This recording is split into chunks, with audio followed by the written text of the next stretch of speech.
Abantu abakuliridde mu myaka ebiseera ebisinga batera obutafiibwako naddala bwe kituuka ku by'emizannyo kuba kirowoozebwa nti banaamaanyi gaba gabawedde. Uganda Golf Union bw'eraba guliguto kusalawo okuteeka empaka za golf ez'abakuliridde mu myaka. Okwetaba mu mpaka zino eza Golf Senior Open olina okuba ng'oweza emyaka 55 n'okweyongera waggulu.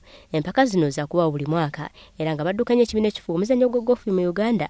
Uganda Golf Union bagamba bagenda mu maaso n'okuteeka empaka nga zino okusobola okukuumira abantu abakuliridde mu muzannyo gwa golf. We've been planning to have a Seniors Open for some time.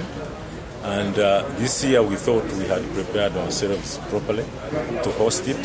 And secondly, it's part and parcel of promoting sports in the country and in the sub-region. And when you make it open, it means you are opening the door for all categories of players in that group from different countries and clubs, so that you don't limit it to only a specific club like Uganda Golf Club. Wano ekitongole ekiddukanya ebyennyonyi mu ggwanga ki Civil Aviation Authority bwe basaliddewo okuwaayo obukadde 3 okuyambako mu kuteeka empaka zino, obukadde 15 mu mpeke ate endala za nteekateeka.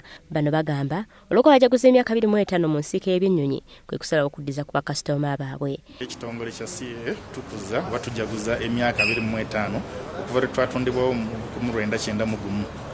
Tuyina bintu bingi bye tugenda okwenyigiramu nga tujaguza era ng'ekimu ku kyo twasazeewo tuteeke ensimbi mu kuwagira omuzannyo gwa golf nga tuwagira tournament eno egenda okubeerawo weekend eno ey'abantu abakulu abasussa emyaka 55.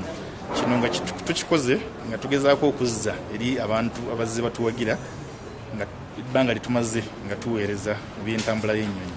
Empaka zino za kuzannyibwa mu mitendera ebiri omuli abasajja ko n'abakyala abakuliridde mu myaka. Olivia Nakate, WBS TV.